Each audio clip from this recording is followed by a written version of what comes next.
Ser Podcast. Come gather round, people, wherever you roam, and admit that the waters around you have grown, and accept it that soon you'll be drenched to the bone. If your time to you is worth saving, then you better start swimming or you'll sink like a stone, or the times they are a-changing. Hola, buenas tardes.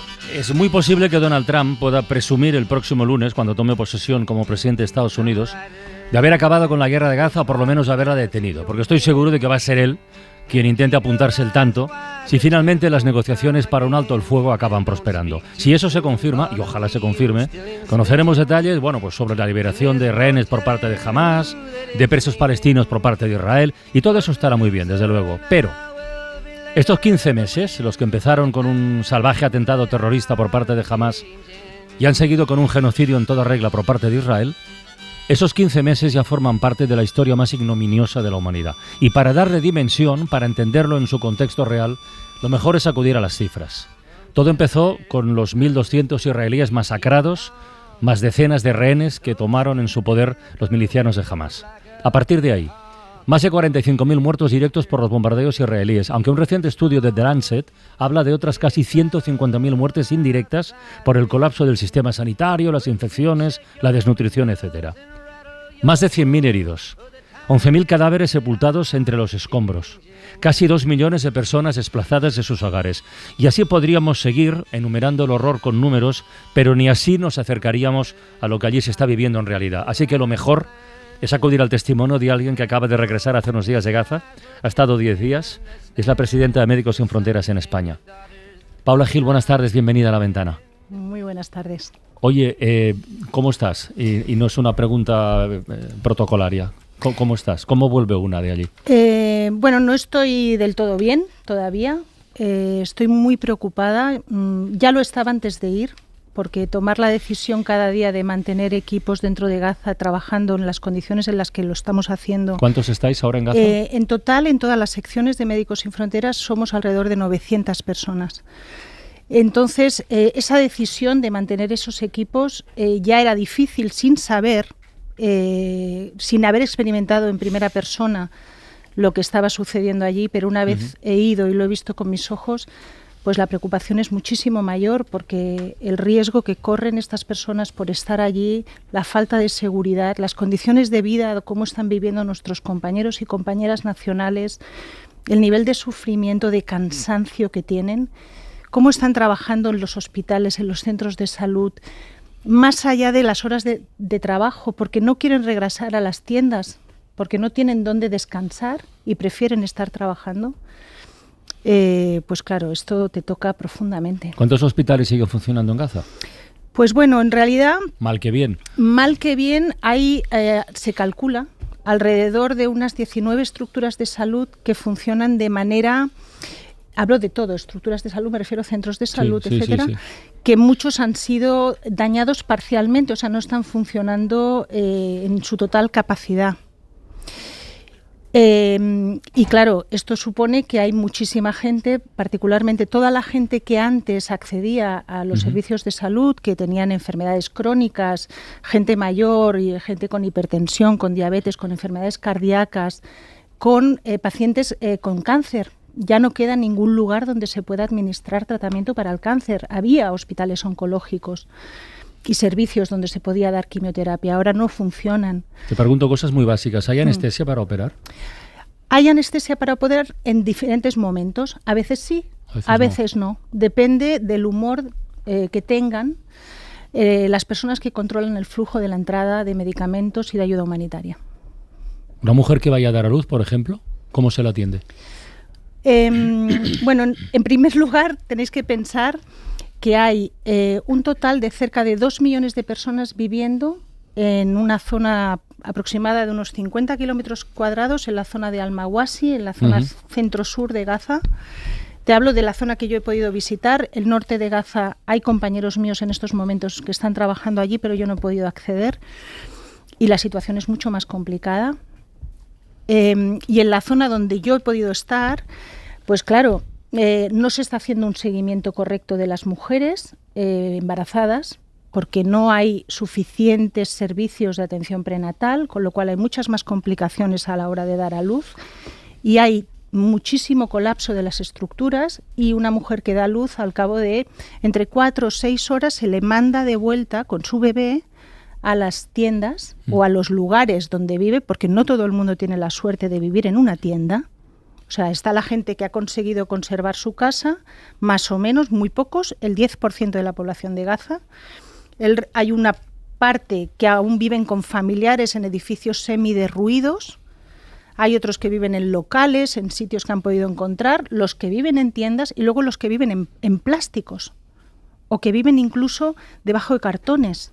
Y en esas condiciones las mamás se van con su bebé recién nacido. Ahora en invierno, que hace muchísimo frío por la noche, imaginaros, es una franja que es una playa y la gente vive apiñada delante del mar, y por las noches la temperatura es muy baja. Estas Navidades, el día de Navidad concretamente, descubrimos que en Gaza se puede morir de frío.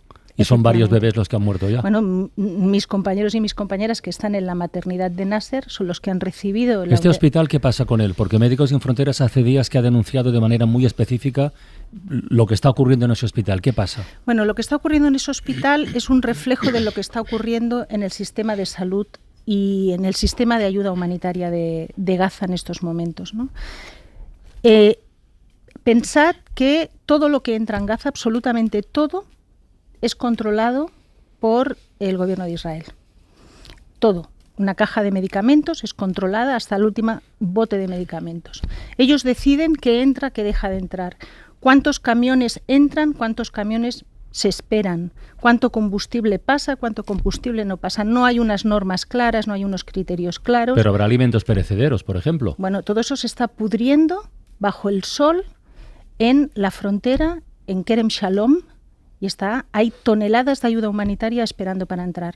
El hospital de Nasser, lo que está sucediendo es que como no hay combustible suficiente para garantizar su funcionamiento, siempre está trabajando bajo mínimos. Tienen combustible para funcionar 24, 48 horas. Hay alguien que hace una donación, por ejemplo, Médicos Sin Fronteras hace una donación de combustible para que pueda seguir funcionando, aguantan unos días, la Organización Mundial de la Salud da otro poco de combustible. Hay un fenómeno que se da dentro de Gaza que a mí me ha enorgullecido mucho, que es la solidaridad que existe entre las organizaciones que estamos trabajando allí, porque todo el mundo lo está pasando tan mal, es tan difícil trabajar, que no queda otra que apoyarnos y compartir recursos, intentar apoyarnos los unos a los otros, ¿no? Paula Gil tiene a su lado a Nicolás Castellano, compañero de la cadena SER, que todos los oyentes saben que ha estado alguna vez en Gaza, más recientemente en Cisjordania, cuando no se podía entrar, narrando como se podía lo que allí ocurre. Nico, buenas tardes. ¿Qué tal? Buenas tardes. Y voy a sumar también a la conversación, como cada tarde, a Isaías Lafuente, a Marta del Vado. Hola, y a la compañera del país, Dulce Sánchez Mellado, que está aquí tomando nota y asintiendo y escuchando lo que nos cuenta nuestra invitada. Nico. Bueno, 83 muertos en las últimas horas, con las negociaciones ultimándose en Qatar, 46.600 muertos, con testimonios diarios de trabajadores internacionales o trabajadores locales, que son la mayoría de los equipos de Médicos Sin Fronteras. Y como tú decías, con la clave de Donald Trump, que todas las fuentes en Qatar asegura que está siendo clave para presionar a Netanyahu y a Hamas para que se llegue a un acuerdo. 46.600 muertos después, 15 meses después, estamos en estas circunstancias y contando nosotros, ¿no?, en la sección internacional, muchos periodistas, ya que no podemos entrar, hay que recordar que Israel nos sigue prohibiendo acceder al territorio para ser testigos también de lo que está pasando, que Israel ha asesinado a muchos compañeros palestinos por narrar lo que está pasando, contando cada día cosas como esta, ¿no? El otro día teníamos que contar que el hospital Al-Nasser tenía el riesgo de quedarse sin funcionamiento en 24 horas. No pueden tener a los niños en las incubadoras, no pueden mantener a niños desnutridos bajo algún tipo de respiración asistida. Este es técnicamente, yo no sé, cuando tú escuchas la palabra genocidio y esa estupidez de debatir si es o no un genocidio, ¿tú qué piensas con lo que has visto allí? Mira, yo lo que pienso es que cualquier palabra que yo diga tiene un impacto directo sobre la seguridad de las personas que trabajan para Médicos Sin Fronteras dentro de Gaza y en Cisjordania. Eso es una realidad. Yo tenía entendido que llevar un chaleco de alguien como Médicos Sin Fronteras era hasta ahora, hemos estado en sitios, una garantía, una cierta garantía. ¿En Gaza no funciona tanto así? Mira, yo tengo la suerte de poder recibir al personal cuando empieza a trabajar con Médicos Sin Fronteras, el personal internacional, y formo parte del equipo que les hace una inducción, les doy una charla. Y ahora eso ya no lo puedo decir más, porque está claro que el chaleco de MSF, la bandera de Médicos Sin Fronteras, ya no protege más. A nosotros nos han matado a 8 compañeros nacionales en Gaza en lugares en los que estaban identificados con banderas de Médicos Sin Fronteras. Los coches nos los han chafado unos tanques, los coches identificados como Médicos Sin Fronteras. Esto es una realidad. Todos los días en la zona humanitaria donde estamos viviendo, la zona humanitaria, para que os hagáis una idea, es un lugar que le llaman zona humanitaria por llamarle algo, porque allí hay personas humanas, porque de humanidad no tiene nada, porque es donde se concentra casi 2 millones de personas, y allí es donde están las organizaciones humanitarias prestando ayuda. En esa zona, constantemente, todos los días, hay bombardeos aleatorios, donde están las tiendas de campaña. Todas las noches hay tiroteos, todas las noches oyes los drones. Vivir en estas condiciones, las heridas que esta población va a tener, ya no estoy hablando de las heridas físicas, que imaginaros, o sea, 12.000 personas esperando evacuación para poder ser atendidos en hospitales y poder resolver sus problemas de salud que no se pueden resolver hoy en Gaza por la destrucción del sistema de salud. Estoy hablando de las heridas mentales, o sea, el daño que todo esto hace a una población, no poder dormir por las noches porque estás oyendo todo el rato los drones y no sabes en qué momento te va a caer una bomba en la cabeza y tienes a tus hijos, a tu abuela, a tu padre, a toda esta gente viviendo en condiciones infrahumanas que dependen de ti y tú no puedes protegerlos de ninguna de las maneras, ¿no? Paula, te estoy mirando a los ojos y los veo, aparte de brillantes, y eso no se finge, ¿no? Ese dolor del que hablas, que no estás bien. Hablas de que el personal de Médicos Sin Fronteras destacado allí no descansa, no sale de su puesto de trabajo, en este caso, aunque sean voluntarios, porque estamos hablando de personal voluntario. Que una vez que corre riesgo vital uno mismo, ¿qué es lo que impulsa a tus compañeros a seguir allí? Bueno, primero de todo, voy a quizá matizar una cosa. La mayor parte del personal de Médicos Sin Fronteras en Gaza es personal palestino que viven en Gaza. Es decir, que no pueden salir de Gaza porque Gaza es un gueto del que no puede salir nadie, salvo que seas personal internacional. Tampoco puede entrar la gente como quiera. Todo esto tiene que ser súper coordinado con un convoy de Naciones Unidas, etcétera. O sea, no es tan sencillo entrar tampoco, ¿eh? Entonces, para empezar, la mayor parte del personal sanitario con el que trabajamos, que forma parte de nuestra organización, son gente que cuando acaban su jornada se van a vivir debajo de un plástico. Entonces, este es el tipo de personal. Y luego tenemos el personal internacional, que es una pequeña parte, que pueden trabajar máximo unas 6-8 semanas, no más, y desde luego las personas a cargo de la seguridad solo pueden estar 4 semanas porque no duermes por las noches, no puedes dormir, porque o están pasando cosas que tienes que estar pendiente de lo que está sucediendo, o porque está todo el tiempo el ruido de los drones, de los quadcopters, de las bombas, y claro, en esas condiciones tampoco puedes descansar, ¿no? Yo creo que nuestros oyentes, con el testimonio de Paula, sí, ya se hacen a la idea de la envergadura del drama, pero sí que me gustaría solamente dar un dato, aportar un dato para visualizarlo, ¿no? Porque claro, a veces hablamos de 40 y tantas mil personas muertas, asesinadas, y nos puede parecer poco o mucho. A la mayoría de la gente, desde luego, le parece que es de una magnitud insoportable. Pero claro, esto en una proporción con un país como España, es como si en estos 15 meses hubieran sido asesinadas 1.200.000 personas en España, que son muchas más de las que murieron asesinadas en una guerra igualitaria en nuestra guerra civil española, en 3 años. Es decir, es que la barbaridad es tremenda. Y antes hablabas de los daños que dejará esto en el futuro. Es que la mitad de esta población son niños. Es decir, se está asesinando a una población a la que no se le está dejando crecer. Serían 600.000 niños españoles.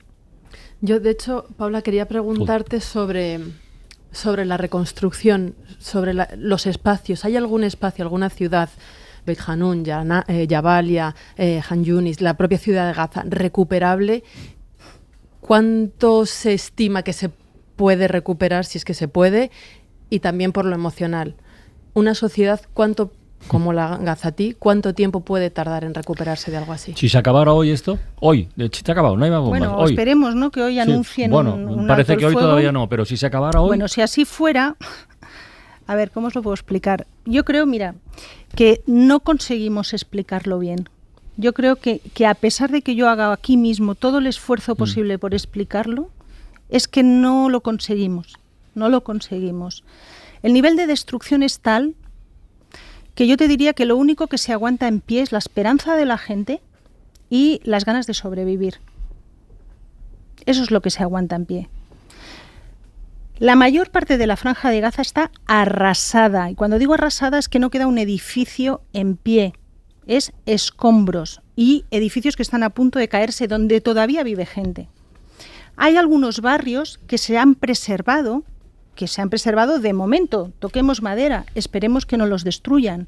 Hay determinadas zonas que todavía se mantienen en la ciudad de Gaza, en la zona media, pero el resto es todo destrucción. Cuando digo todo me refiero a edificios, escuelas, mezquitas, plazas, universidades, carreteras, absolutamente todo. Eso no puede responder a una estrategia concreta militar. Eso es una destrucción absoluta de lo que está sucediendo. Y quiero matizar una cosa para la gente que nos está escuchando. Médicos Sin Fronteras es una organización neutral. Nosotros somos personal sanitario, personal logístico, gente que nos movemos por un principio de voluntad de atender a las poblaciones que están en situación de vulnerabilidad. No nos importa su orientación política, si son de un bando, si son de otro, nos da lo mismo. Nos han acusado de sospechosamente cercanos a Hamás, etcétera, etcétera, muchas barbaridades. Esto no es cierto. Ojalá no hubiera sucedido el 7 de octubre, ojalá las personas que están secuestradas estuvieran en sus casas, ojalá nos hubieran matado a todas esas personas, ojalá nada de esto hubiera sucedido. Y lo digo ahora porque empezamos a estar un poco cansados también de que se nos acuse poniendo en peligro a mis compañeros y a mis compañeras de estar en un bando o en otro. Estamos en el bando de la humanidad, ese es nuestro bando. Eso es algo que se ha perdido y que se está perdiendo en estos momentos en Gaza día tras día, ¿no?, delante de nuestros ojos. Dice de manera muy interesante que no somos capaces de explicarlo o no estamos siendo capaces de llegar a la gente. Pero yo, parafraseando a Martín Caparrós, yo creo que es que no queremos saber. Que hay una parte de la sociedad que consume sufrimiento ajeno, que durante un tiempo consume incluso noticias o imágenes virales sobre el sufrimiento ajeno, y que hay un momento determinado en el que, por la infantilización quizás de la sociedad, no quiere seguir viendo lo que pasa, pero nunca jamás habíamos tenido tantos testimonios, imágenes, vídeos de la aniquilación prácticamente de un pueblo. Entonces yo no sé, como ustedes son de Médicos Sin Fronteras y están acostumbrados a intentar visibilizar conflictos olvidados, uno que es evidente que todo el mundo está viendo, es mucho más frustrante, imagino, tratar de explicarlo. Por eso digo que estos 15 meses forman parte ya de la historia. No ha sido un tiempo como otros conflictos, como otras guerras, como otras cosas, no. Este tiene unas características muy especiales. Mira, nosotros y el tiempo lo dirá. Sí. Vamos, ya sabemos lo que es, pero el tiempo lo dirá, espero. Nosotras estamos acostumbradas y acostumbrados a trabajar en lugares muy difíciles. Hemos visto muchas cosas. No somos gente que nos despertemos una mañana y de pronto estás en Gaza. No, tenemos mucha mochila encima. Y compañeros y compañeras que han estado en los conflictos más difíciles, en los lugares más difíciles, el personal de la Unidad de Emergencias de Médicos Sin Fronteras, que son expertos en trabajar en sitios difíciles, todo el mundo regresa con una sensación, primero, de culpa por irte, por dejar detrás a tus compañeros y a tus compañeras que no pueden salir de allí, y que la sensación cuando te despides de ellos es ojalá sigan vivos, y son compañeros y compañeras tuyos, médicos, enfermeras, auxiliares, y ese es el sentimiento que te queda cuando te vas. Y un sentimiento de impotencia, porque claro, dices, ¿y cómo puedo transmitir lo que está sucediendo? ¿Quién nos escucha? Yo creo que os escuchamos, pero estoy de acuerdo con Nico, porque yo creo que, fíjate, últimamente estos días ha habido el caso desgraciado y triste de una persona muy popular en España que tiene a su niña de 50 días en una UCI pediátrica.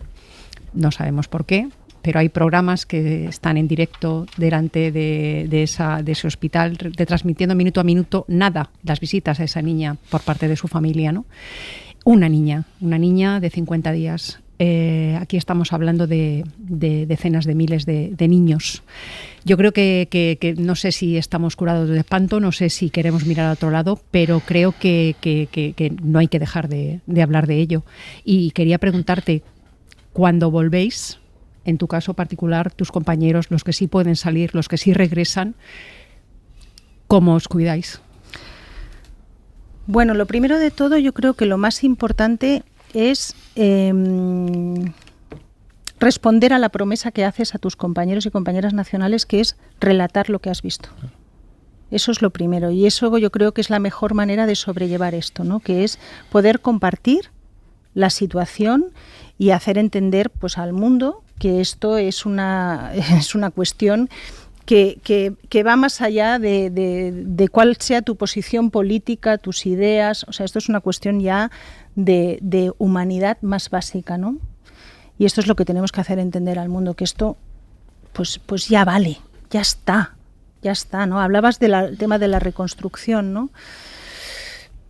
También anima mucho ver que la gente tiene esa voluntad de seguir adelante y que están esperanzados, ¿no? Que algún día van a poder regresar a sus casas y reconstruir, ¿no? sus vidas, aunque eso se me antoja muy, muy complicado, ¿no? Porque lo que han perdido también son sus rutinas, no solo lo físico, ¿no? Sus casas también han perdido, pues, sus entornos, sus vecinos, sus amigos. Es más allá, ¿no? La herida es más profunda. Pero para nosotros, pues regresas aquí, estás en seguridad, estás aquí en Madrid paseando por la calle, tan bonito también, ¿no? Y ya está, te recuperas rápido, ¿no? El problema es cuando recuerdas todo esto, ¿no? Y te sientes, pues, que te gustaría hacer más de lo que puedes, ¿no? Yo, como presidenta de esta organización, pues evidentemente estar presente en todos los foros posibles para hacer entender que esto debe acabar, ¿no? Antes hablábamos de la indiferencia, que es muy grave, desde luego, porque es una guerra que, en la medida de las posibilidades informativas, que no han sido muchas, la hemos estado viendo prácticamente en directo a lo largo de estos meses. Pero yo creo que hay todavía algo peor, y es la gente que está viendo y que está entendiendo la legitimidad de Israel para estar haciendo lo que está haciendo. Yo no sé qué les dirías a estas personas que ven el conflicto desde lejos y que dicen, bueno, es que es lógico, ¿no?, que Israel esté haciendo esto con los palestinos de la Franja de Gaza. Bueno, cuidado con lo que dices. ¿Qué quieres que te diga? Pues me gustaría poder invitar a esas personas a verlo con sus propios ojos, ¿no? Yo pienso que la gente, bueno, pues también cada uno tiene su opinión y es muy respetable, pero hay mucha ignorancia, ¿no?, de lo que está sucediendo. Si realmente se está cuidando, se está respetando a la población civil, si realmente el gobierno de Israel está permitiendo la ayuda humanitaria que entre dentro de la Franja de Gaza, ¿por qué no permiten la entrada de periodistas? Esta sería la primera pregunta. Y eso sería la reflexión que yo creo que una persona que está apoyando lo que está sucediendo ahora en estos momentos debería hacerse, ¿no? Si tu compromiso era contar lo que has visto cuando volvieras, yo creo que hoy lo has cumplido con creces, Paula. Muchísimas gracias por asomarte a la ventana y mucho ánimo. Nada, gracias a vosotros. Y gracias por lo que hacéis, de verdad. Gracias.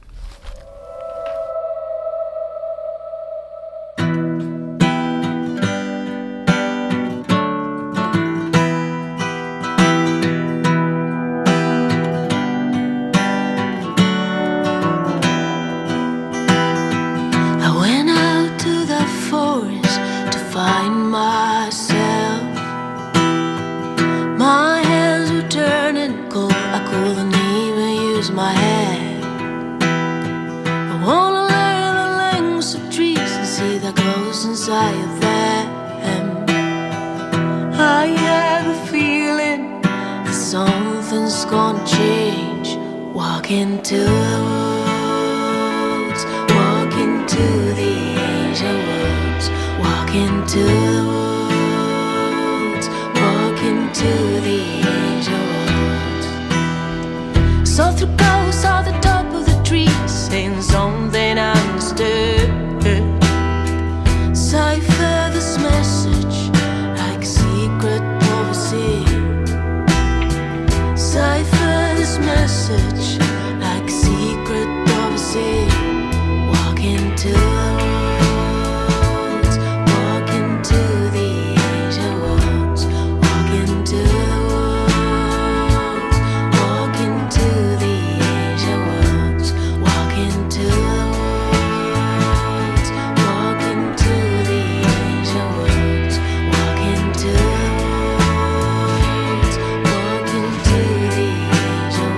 Son las 4:32 de la tarde, las 3:32 en Canarias.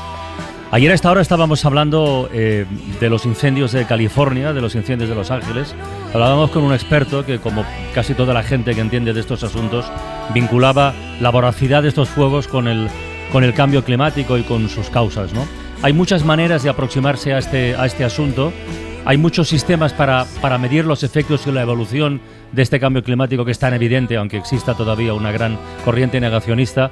Y uno de esos sistemas, yo no sé, Marta, Luz, Isaías, si os sorprendería mucho o poco, a través de los árboles, de su estructura, a través de los árboles, ¿creéis que se puede medir la evolución del cambio climático? Porque yo tenía dudas, pero ya estoy convencido. Entiendo que sí, por lo que dices. Bueno, estoy convencido porque tenemos a alguien que se dedica a eso y vamos a hablar con él. Tuve este fin de semana una cena con amigos y alguien defendía que los árboles son genéticamente inmortales. Es decir, salvo algún elemento exógeno, podrían vivir cientos o miles de años, ¿no?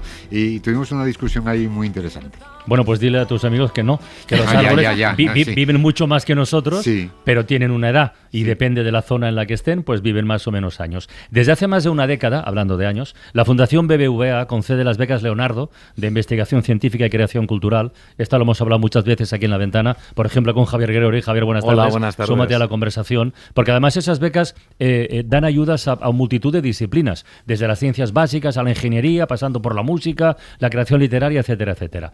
Bueno, esta tarde hemos invitado a Ernesto Tejedor, doctor en Geografía, investigador en el Museo Nacional de Ciencias Naturales y beneficiario de una de estas becas en el área de Ciencias del Medio Ambiente. Ernesto, buenas tardes, bienvenido, ¿cómo estás? Muy bien, muchas gracias por la invitación. ¿Cómo saltamos de la tragedia de Gaza a la investigación del cambio climático? Son dos cosas muy importantes, ¿eh?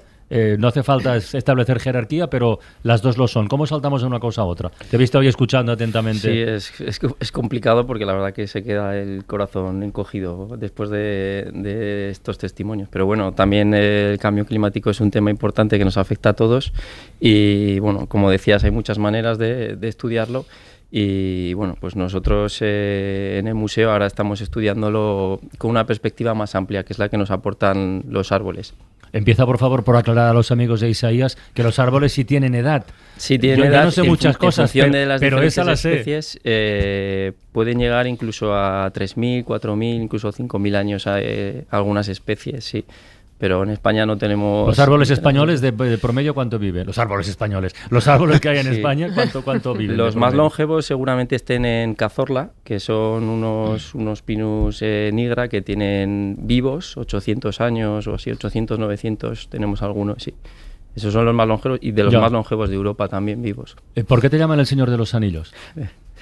Bueno, supongo que todos los que estudiamos esto de la dendrocronología, que es la ciencia que estudia el paso del tiempo con los anillos de los árboles, pues al final lo que hacemos, los árboles lo que sí que hacen es contarnos muchas historias. Y lo bueno de los árboles, como decís, es que viven muchos más años que nosotros. Entonces, bueno, en el caso de la península ibérica, ¿no? Tenemos datos instrumentales de temperatura, de precipitación, seguramente buenos desde mediados del siglo XX, ¿no? Desde 1950 o así. Tenemos una buena red de datos que miden cómo está cambiando el clima, ¿no? Está aumentando la temperatura, las variaciones de la precipitación. Y con esos datos ya estamos viendo, por ejemplo, que la última década es excepcional en este contexto de 70-80 años. Pero lo que ocurre es que este cambio, la actividad humana ya hemos introducido en la atmósfera elementos que antes no estaban. Hemos introducido una variabilidad que antes no la teníamos, entonces es adicional a la variabilidad natural del clima. No sabemos cuánto de raro son, por ejemplo, las sequías que estamos viviendo o si en el pasado también las había. Lo que sí que sabemos es que en este periodo instrumental, por ejemplo, estamos viendo que las sequías son mucho más recurrentes y más intensas también. Por ejemplo, la última que ha habido de 2022 a 2024, sobre todo en el Mediterráneo, ha sido excepcional, ha sido muy extrema. Y creo que ha sido la primera vez que ya la gente en sus casas está viendo, oye, no puedo llenar las piscinas, oye, no me puedo duchar o vamos a tener que... Realmente estamos viviendo una nueva realidad climática, que hasta hace poco decíamos, no, hay sequía, te hablaban de sequía, y en las ciudades casi no lo vivimos, en el campo sí que se vive y se entiende, pero en las ciudades pues abrimos el grifo, tenemos agua, sale agua, y no somos conscientes del recurso agua, ¿no? De lo importante que es. Entonces lo que hacemos con los árboles... ¿Qué cuentan los anillos? Anillos medievales se llaman además los anillos medievales, sí. ¿Qué historias cuentan? Pues mira, lo que nos permiten es reconstruir el clima. Porque los árboles en el Mediterráneo, por ejemplo, crecen más o menos, tienen grosor de los anillos, es más ancho o más estrecho en función de la precipitación. Si tenemos un año bueno de precipitaciones, el grosor va a ser más ancho. Si hay mucha sequía, casi no crecen, porque los árboles se adaptan, tienen recursos para adaptarse y crecen muy poquito, para sobrevivir. Entonces, eso correlaciona muy bien con los datos instrumentales. Hasta tal punto que nos permite decir, vale, si en estos 70 años la relación es tan buena, como tenemos árboles vivos de 300, 400, 500 años, podemos extrapolarlo al pasado. Y entonces eso lo que nos permite es ver muchas más, por ejemplo, sequías y conocer, ya juntándolo con simulaciones climáticas que nos permiten pues conocer otras variables, nos permite conocer por qué se producen esas sequías, cuánto de recurrentes son las sequías que son muy extremas. O sea, nos permite conocer las causas también, porque pues, cuanto más tenemos el conocimiento de algo, mejor somos capaces de predecirlo. ¿Dónde estáis investigando ahora? ¿Dónde buscáis árboles de estos o anillos tan antiguos? Estos son con la beca Leonardo en la provincia de Teruel y más concretamente en el Maestrazgo. Y bueno, entonces... Claro, los árboles tienen una edad limitada, en este caso pues como 400 años, 500 años, y para ir más allá necesitamos acudir a otras fuentes. En este caso contamos con un patrimonio, una suerte tremenda en España, que tenemos construcciones como las masías. Ah, claro. O ermitas, pero en general masías o torres fortificadas. Que han utilizado árboles de hace... que han utilizado árboles desde el siglo XII, siglo XIII. Claro, esos árboles cuando los cortaron ya tenían 150 o 200 años. Entonces, y son de las mismas especies que vemos ahora los árboles vivos.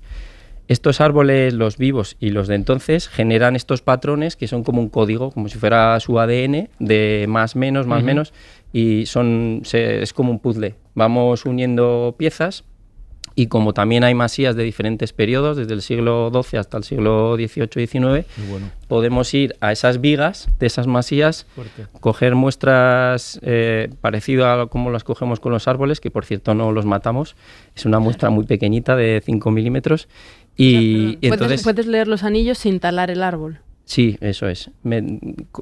Metemos una barrena y sacamos una muestra desde la corteza, digamos, hasta el centro del anillo, pero simplemente se queda un agujerito pequeño de... ¿Análisis de sangre? Sí. Es como un análisis de sangre, en verdad, sí, porque a veces que vemos que realmente están mal y no van a durar mucho más, pero sí, entonces lo que hacemos es como ir uniendo las piezas del puzzle, y eso lo que nos va a permitir, que ya tenemos primeros resultados seguramente, es llegar a hacer una reconstrucción de las precipitaciones o de un índice de sequía de los últimos casi 1000 años. Ostras. Del sur de Europa, que es casi único en el sur de Europa. La ciencia es maravillosa, ¿eh? Sí, y ha habido sequías en esos 1000 años tan graves como por ejemplo esta que decías tú del año 20 al 24 en lo que es el Mediterráneo. ¿Se ha habido alguna?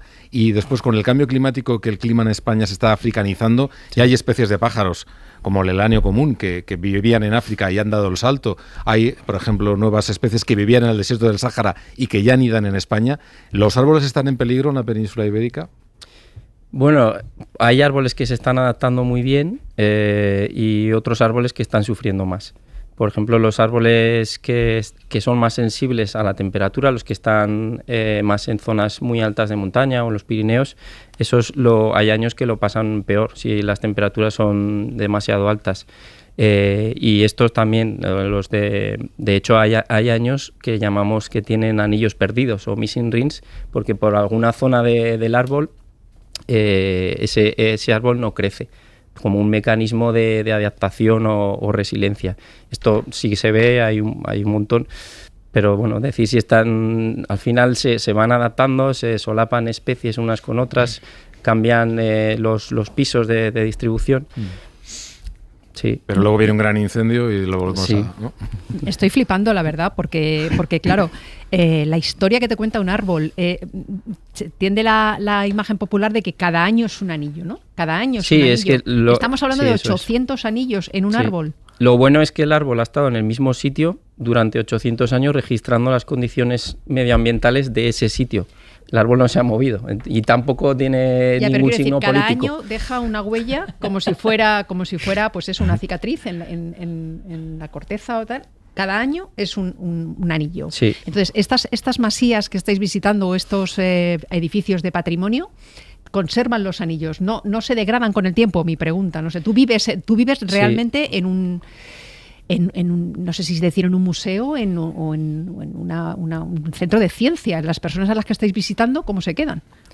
Pues al principio les costó un poco porque al final vamos con las vigas ya han perdido toda la humedad, son casi como cemento y claro, para la gente que las tiene todavía en pie, porque hay muchas que se están destruyendo, esa es la otra vertiente del proyecto, que tenemos un patrimonio impresionante que se está viniendo abajo.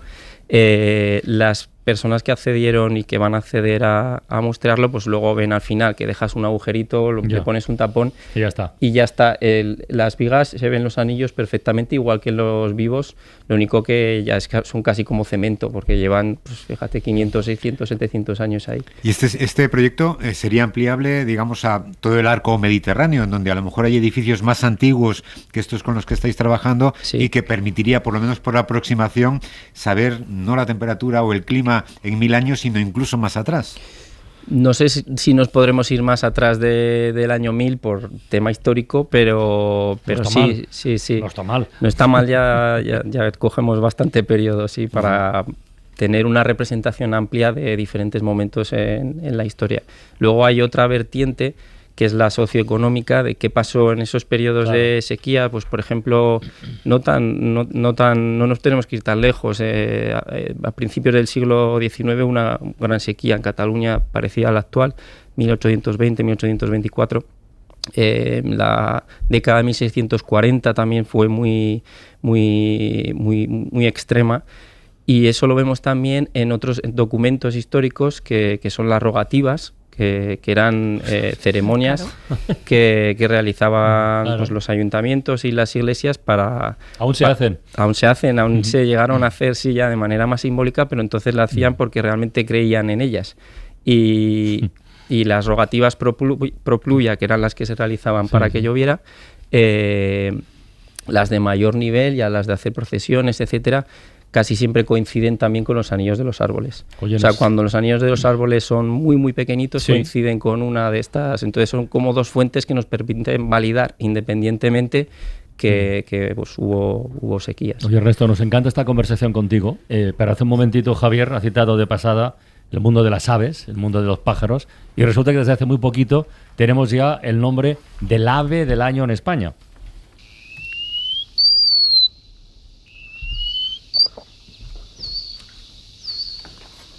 ¿Esto qué es? Pues se llama treparriscos y a mucha gente no les sonará, pero tiene una razón, porque es una de las aves más desconocidas de España, porque vive en los altos riscos de las altas montañas, donde cada vez hace más calor, con lo cual viven cada vez menos y están pues en peligro de extinción. Solo quedan ya en España 1.800 ejemplares reproductores de treparriscos, que como su propio nombre indica, pues lo que hacen es trepar riscos de más de 2.000 metros de altura, donde tiene que hacer bastante frío para que ellos sobrevivan, y claro, ya solo quedan treparriscos en el Pirineo y en lo que es la cordillera cantábrica. ¿Tú sabías que la palabra treparriscos está en el diccionario? No pues está, y es nuestra palabra del día. La palabra del día, con Isaías Lafuente. Bueno, tenía razón Javier Gregori, muchos hoy hemos sabido del treparriscos, pero es un ave que efectivamente anida en nuestro diccionario desde 1992, el año en que se hizo popular otro pájaro, curro, mascota colorida de la Expo de Sevilla, el año en el que bautizamos como ave nuestro tren veloz. De momento los académicos solo recogen una pormenorizada descripción de esta ave, pero veremos cómo evoluciona, porque nuestra ornitolengua es muy rica y salvo el águila, que se salva, con la que nos referimos a una persona astuta, estos animales no suelen tener buena fama. Un pájaro, aparte de un ave pequeña, es una persona con pocos escrúpulos, y el pajarraco ya ni os cuento. Mala fama tienen también el buitre, aquel que se ceba con la desgracia ajena, el gallo, el hombre presuntuoso, o la cotorra. Identificamos con la persona que habla por los codos, sin necesidad de ser argentina, aunque hay cotorras argentinas. Sucede también con el loro, que aparte es la forma cheli de llamar a nuestro medio de comunicación, la radio. Y hay que estar al loro con las polisemias de algunas de estas palabras, porque pájaro también es, en algunos países de América, un hombre homosexual o un pene. Así que cuidado con pedir lo de mirar al pajarito para sacar una foto. Femenino comprometido tiene también la palabra pollo. No profundizaremos, ni hablaremos del chochín, que también está en el diccionario y que de momento es, en el diccionario, solo un pájaro. Pollo es una palabra muy rica en masculino. Con ella nombramos a un hombre joven, a un escupitajo o a un gran lío. Y con montar un pollo abrimos además el capítulo de frases hechas: pelar la pava, estar en la edad del pavo, no ser moco de pavo, ser el chocolate del loro o ser feliz como una perdiz, que tiene su contrapunto, nada favorable para las perdices, porque cuando los humanos somos felices, comemos perdices que suelen salir mal paradas. En fin, podríamos estar así hasta las 8 de la tarde, pero no hay tiempo, así que antes de que me dé la pájara, cierro el pico y me voy volando.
Entre pájaros, treparriscos y anillos medievales de los árboles, no se nos olvida que cada día hay gente que cumple años, sí, y que de vez en cuando en la ventana les felicitamos.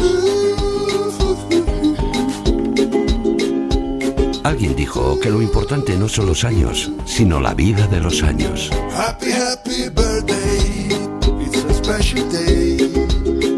En la ventana regalamos cumpleaños. Porque cada día es un regalo.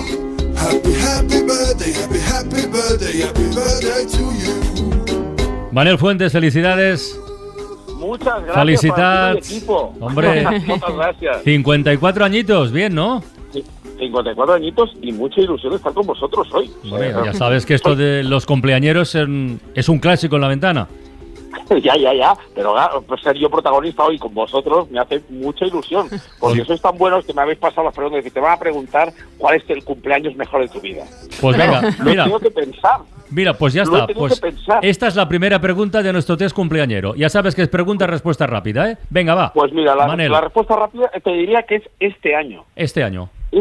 Primero porque me han pillado sin trabajar, porque he podido estar con mi madre, he podido estar con mis hijos, también he estado comiendo con mi mujer, he podido desayunar con mi tío, es decir, se han producido toda una serie de cosas que hace que el día sea espléndido. Muy bien, venga, segunda, el mejor regalo que te han hecho nunca. El mejor regalo es cada mañana de mi cumpleaños desayuno con mi tío, que tú conoces bien, y siempre el regalo son libros. Entonces, siempre versan sobre un tema determinado, y hoy hemos estado con Shakespeare y Proust encima de la mesa. O sea, maravilloso. Nivelazo. ¿Eres como te imaginabas al llegar a esta edad? No, me imaginaba bastante peor. Vale. ¿Nivel de satisfacción con tu vida de 0 a 10? 10. Joder, Bueno. qué bien. ¿Una persona importante en tu vida? Mi mujer. ¿Un libro? Te diría Guardián del Centeno, porque siempre digo esto, pero Viktor Frankl y El hombre en busca de sentido, y sobre todo algún libro de Thich Nhat Hanh, últimamente son libros que llevo a menudo encima. ¿Una película? Una película, podríamos decir Blade Runner, siempre digo Blade Runner. ¿La última vez que has llorado?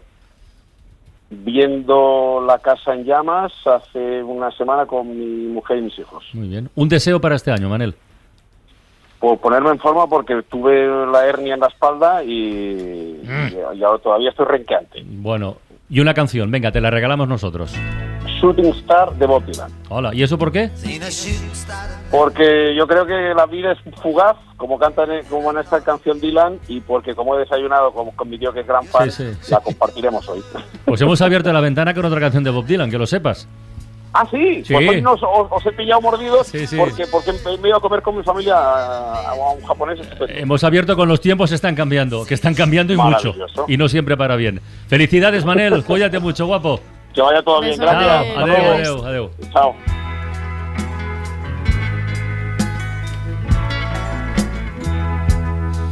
Seen a shooting star tonight,